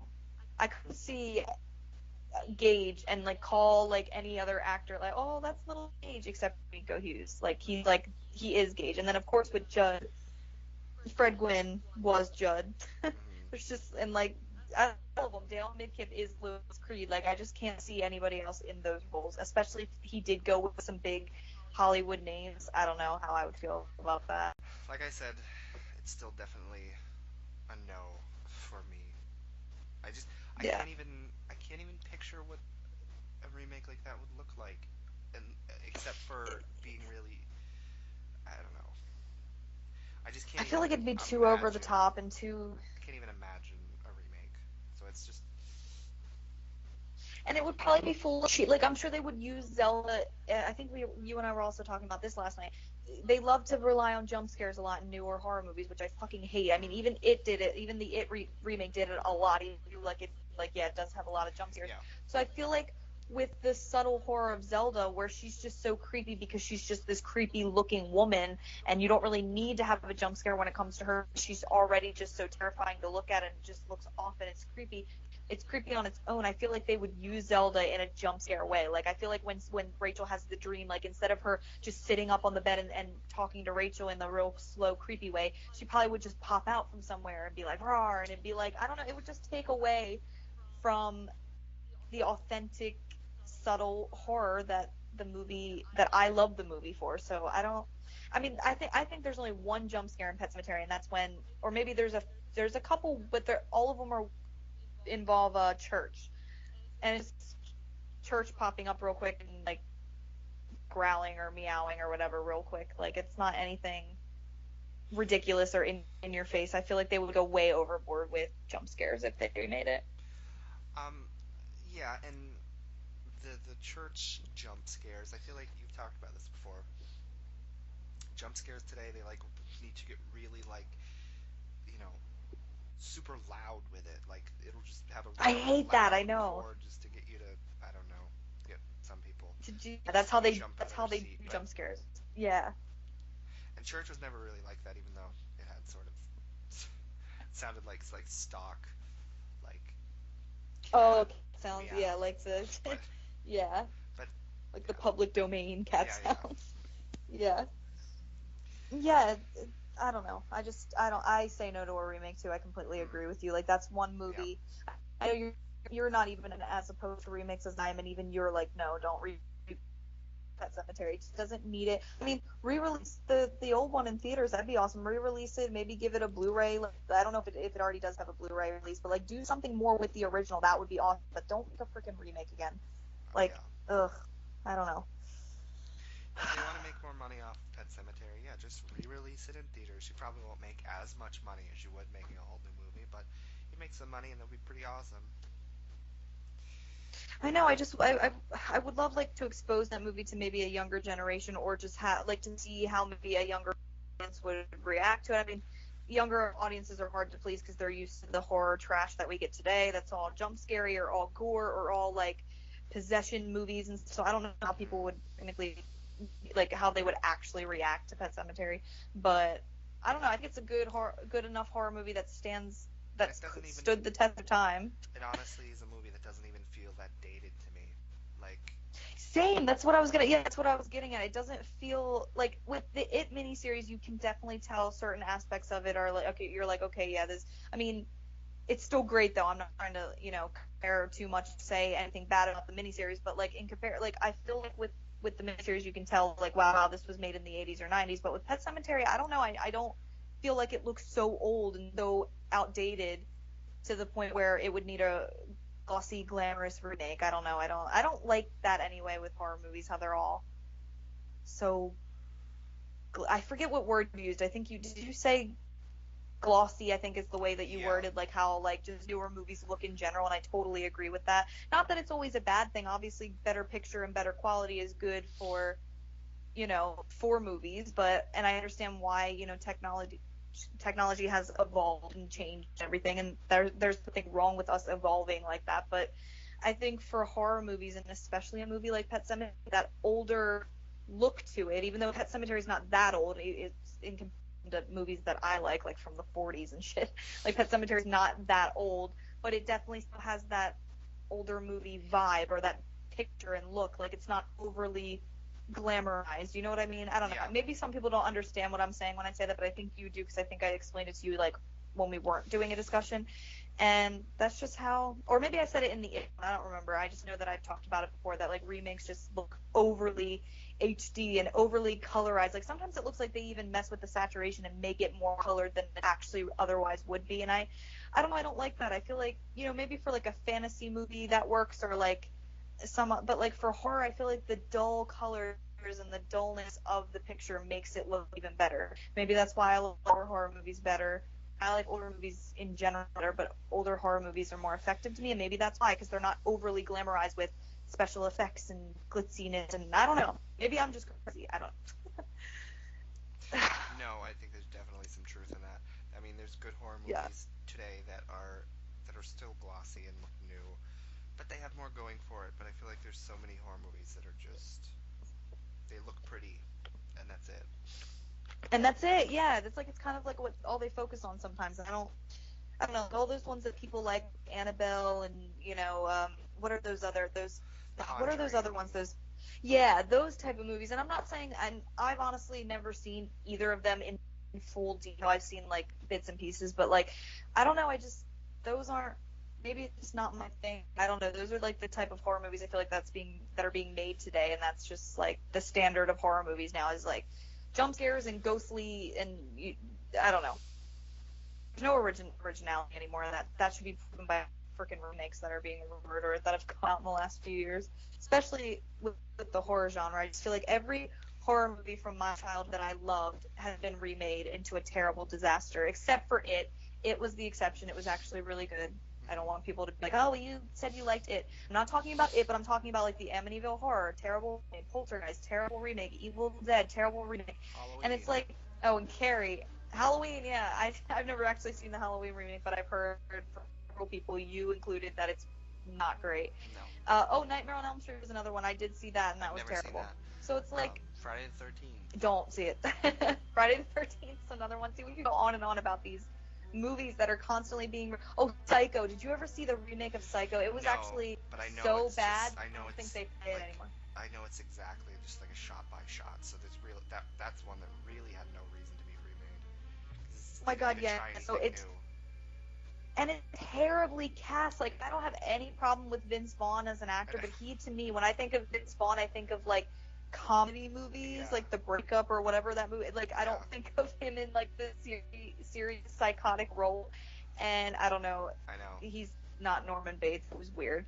So that's a side note. But see, every movie that I've loved growing up, all the horror movies, I feel like are just being remade and are being exposed to a younger audience in the wrong way because it's like, oh, yeah, I saw Poltergeist and it was so good. Remember when this and this happened? Like, that didn't happen. Oh, you saw the remake. That's why.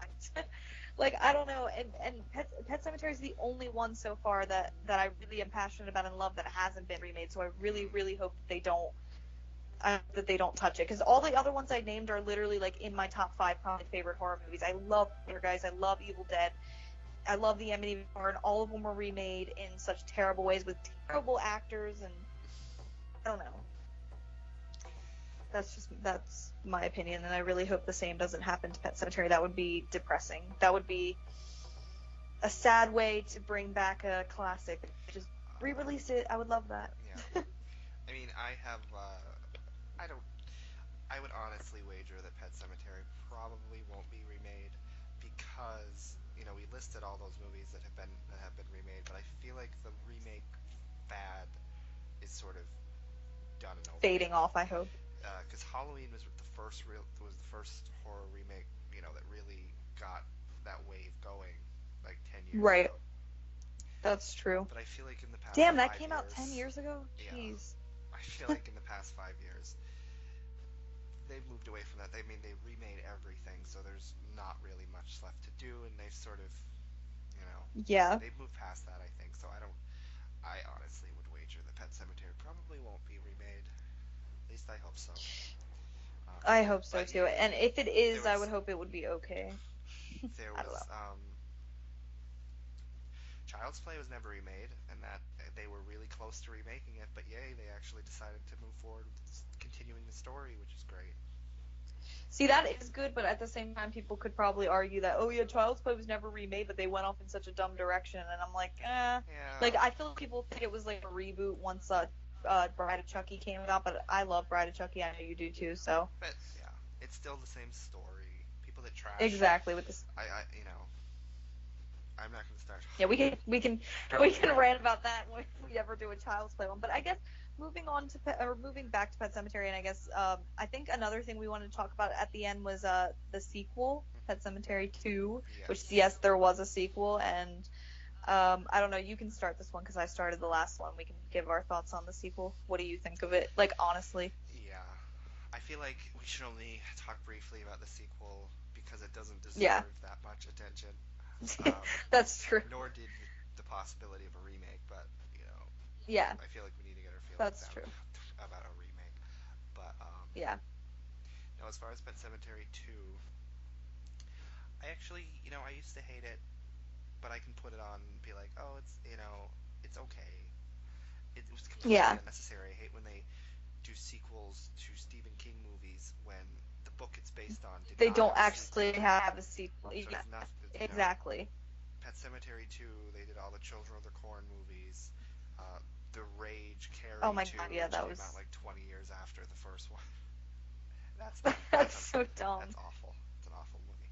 Um, Yeah, I never even heard of the that only one good thing until about you it, told me. So that one has to be really bad. honestly, the only good thing about it is Amy Irving is in it as Sue Oh again. yeah. She's really literally the only good thing about the movie. But Oh, why did she do that? Come on, Amy. um, but Pet Cemetery 2, I think it's okay. You know, I can enjoy it Yeah, when I watch it. Completely unnecessary, and yeah. I pretty it's much agree it's got word some for good word with what you just actors, said. but Yeah, nothing on the actors from the original movie. yeah. I think it was. I don't know. I think I always say it as this.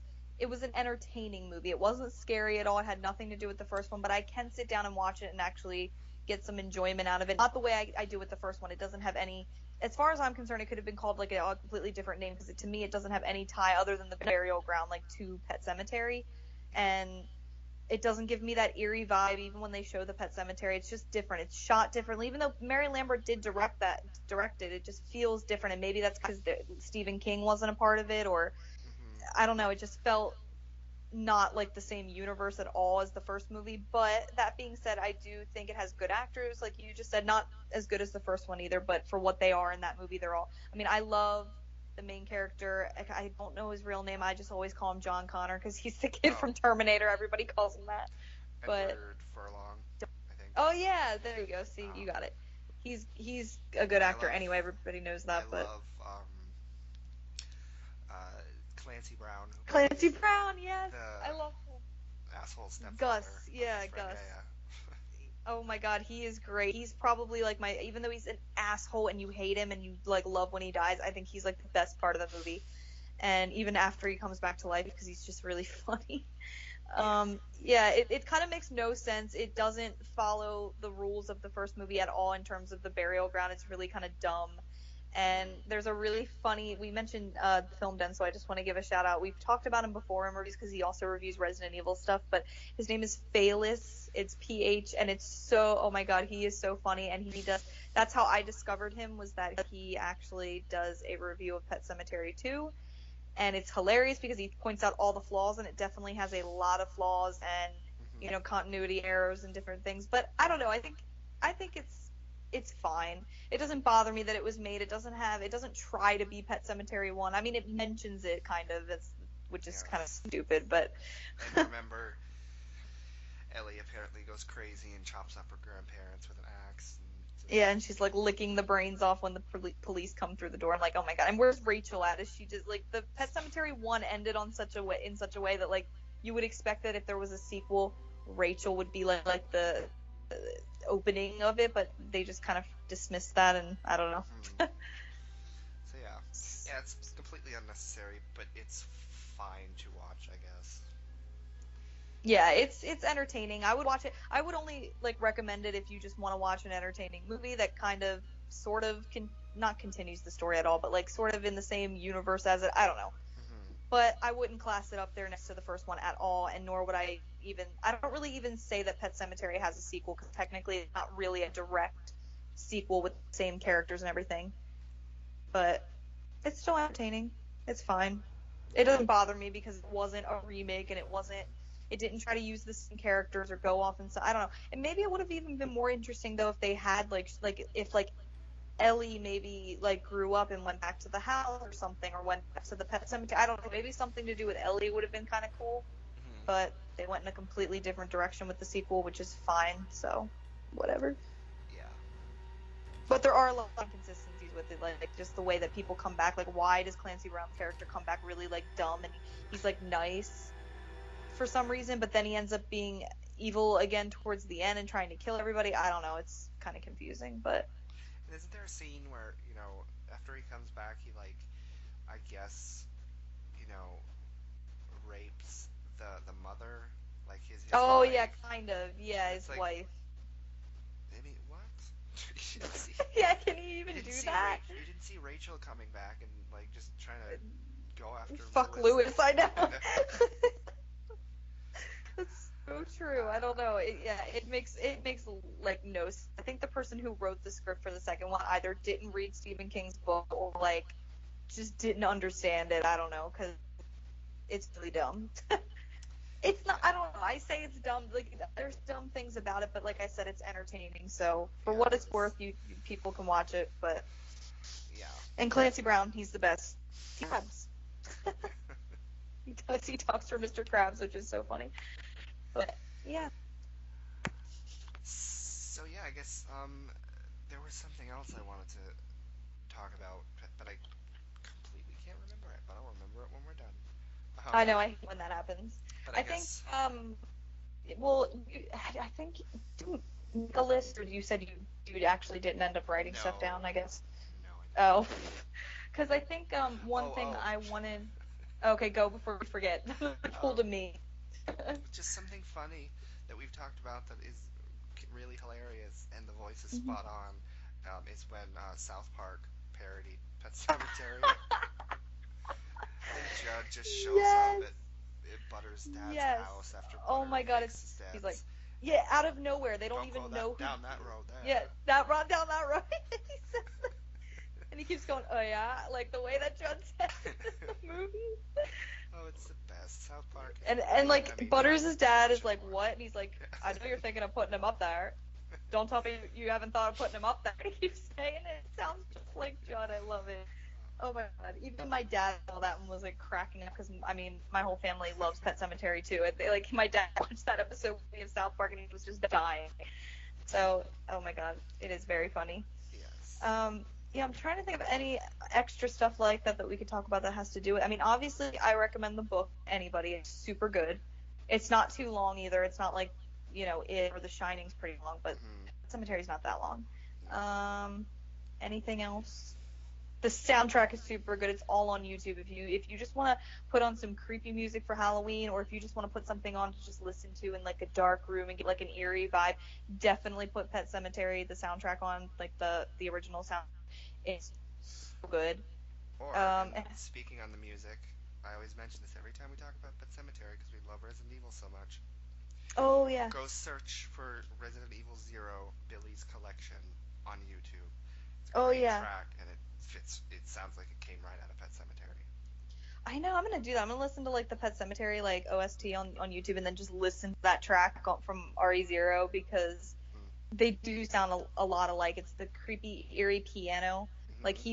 That's mainly what the composer from the Pet Cemetery soundtrack uses. It's primarily just Yeah. piano music, which I freaking love. Because again, talking about subtlety, he doesn't use all these big, huge instruments. I mean, sometimes the music kicks up, and obviously there is a lot of instrumentation, but for the most part, a lot of the scenes are piano, and it's so effective, and I love it. Or the children's choir from the very beginning opening scene, where it's just the children's voices. It's really Hmm. creepy. So good.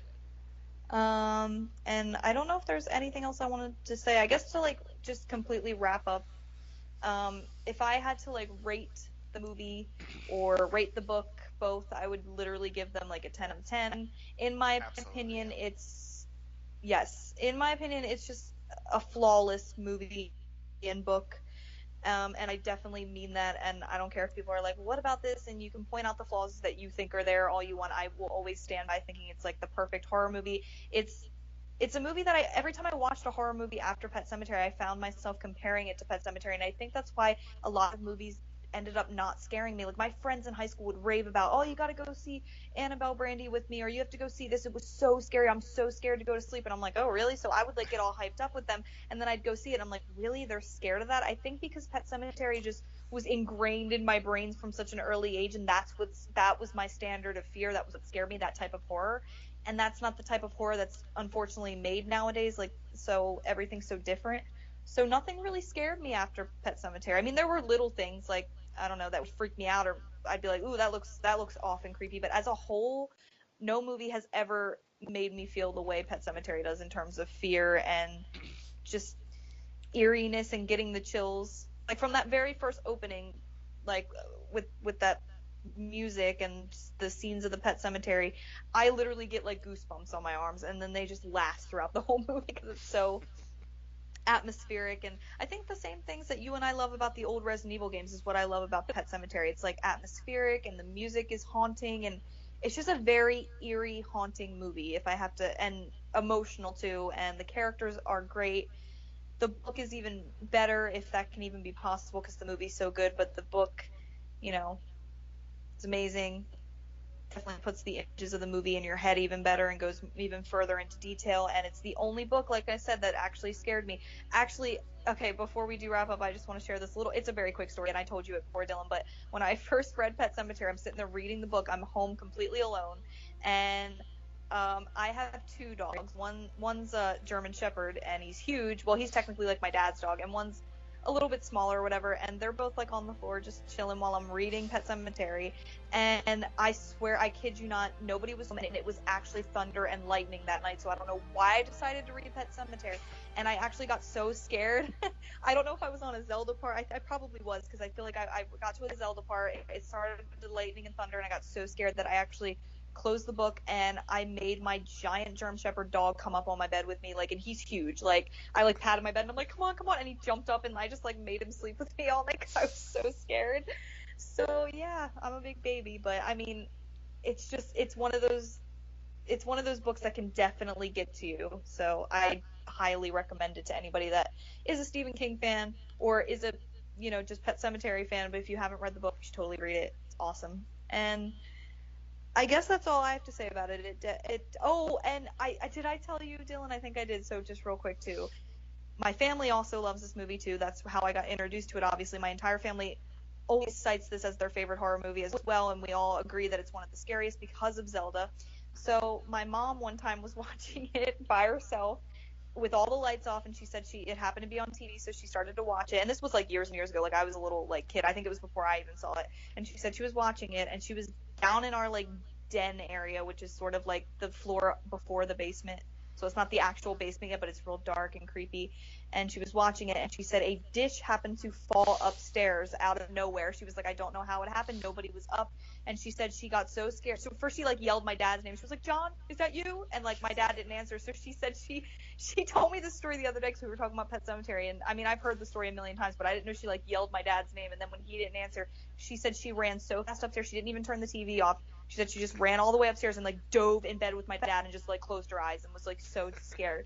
So I always love that story too, because it just shows that not only me but my entire family was very affected by Pet Cemetery, and we all still love it to this day. And it's my all-time favorite horror movie that will never ever change. And I think that's why I compare a lot of horror movies to it, and nothing has ever surpassed it or came even close to it. So it will always be in my number one spot for more than just the horror, just for the emotional aspect. Everything about it, I think it's flawless and amazing.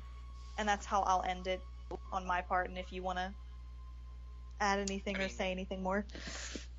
It's not my favorite horror movie, but it is in my top five. But even Yes. saying that, my top five are like equal completely. Oh yeah. But yes, it's definitely, you know, like I said, no movie I watch now scares me. If Yeah. if there was a movie that movies that I know I saw 10, 15 years ago when I was like 10 or younger, Mhm. if if there was another movie that scared me, I they don't anymore for whatever reason. But Pet Cemetery is still the movie that makes me unsettled. And Yeah. I guess if I were to watch it in the middle of the night with all the lights off too, I would get pretty freaked out too. But I think I'm even more Yeah. desensitized than you are. But it's still the only movie that still has that's that effective and has that ability to still get to me. Which Yeah. honestly, like I said, if there was another movie that scared me that much when I was younger, they don't anymore because I don't even remember if there Yeah. was another one. It was just that effective. Yeah, and if anybody does want to ask, like, oh, well, how does it scare you? Just think of it as like, there, people are all scared of all different types of things. Some things that may be scary to us might not be scary to you, and vice versa, whatever. But I think, you know, the people that got scared of, like, the slasher movies, like Freddy Krueger and stuff, like, you know, they're all great movies. I'm not trying to downplay slashers. Dylan and I are huge fans of all types of horror movies, but I think when it comes to Pet Cemetery and comparing it to those type of movies, I don't know. I just think there's something unique about the horror. I know we've said it a million times, but it's definitely the subtleness of Pet Cemetery that makes it so unnerving to us. I'm not saying it scares the crap out of you, as in, like, there's a big giant jump scare every 5 seconds and that type of scare. We're talking about just the Yeah. unsettling feeling you get when you watch the movie. That's like Mm-hmm. what that's the type of fear that Exactly. I like. I like when a movie is so off and just feels eerie and creepy, and the atmosphere is great, and there's a vibe you get from it that just feels like, oh god, like, this is just unnerving. And I think that's the type of horror that I feel like you and I are trying to Yes. convey here. So Yes, and that's excellent. That's excellent filmmaking, I'll say. You know, yes, jump scares are not. I Make agree, things cheap horror. make things really quiet. I mean, they can be fine and they can be effective. And like we talked about with it, if the movie has something else going for it, then okay, it doesn't Yeah. ruin the experience. But Yeah, I agree. that's With all. it, it's fine, but and having maybe one or two, because older horror movies even always had like maybe one or two. But I think filling your whole movie with jump scares is a very cheap way to do horror. Whereas Pet Cemetery didn't have to do that because Mary Lambert was so, like, visually, just she knew how to capture that atmosphere by just doing what she did in Pet Cemetery. I don't even really know how else to explain it. Just Pet Cemetery is, in my opinion, the perfect horror movie. It has all the elements of an amazing horror story, and obviously we have Stephen King to thank for that completely because of his writing, but also Mary Lambert for how she shot it, how she went about it, who she picked and cast for the parts, and all the people that worked on it definitely deserve, you know, recognition and everything because it was an amazing movie. And that documentary is Yes. also awesome. That's another thing we should recommend that people watch. The Mm-hmm. Unearthed and Untold. It's awesome. And you can get it on, like, I think any you can get it digitally anywhere. I think we got it from the Yeah. PlayStation Network, but I think you can even get it on iTunes. You can download it anywhere. I don't know if there's DVD copies, but it's amazing, um, and very informative. So yeah, kudos to all those people because they were awesome who worked on Pet Cemetery. Yes. And I think absolutely, I guess to just close it off, that Cemetery should definitely be a movie that gets the respect and is listed uh, with the best horror movies of all time, Yes, with Carrie and Halloween I totally and agree. The Shining and Psycho. Yeah, it definitely deserves more. It should be played more on TV when all the horror movies come back around. It should be re-released in theaters even. I mean, I know in my town they do older movies sometimes and they do horror. I think it should be released, in theaters again. It deserves way more than it gets, unfortunately. I know it has a big Exactly. cult following and there's a lot of horror fans like us that do really appreciate it for what it is and love it, but I definitely think it deserves even more than that because to me, it just really affected me and really, got to me that I can't fathom sometimes how people are just like, oh, Pet Cemetery, and just kind of pass it over. Like, to me, it really means a lot. I know that sounds weird, but I don't know. It was like my first exposure into the horror genre and into Stephen King and his amazingly fucked up, creepy world. So thank you, Mr. King. You are the king. I'm your number one fan.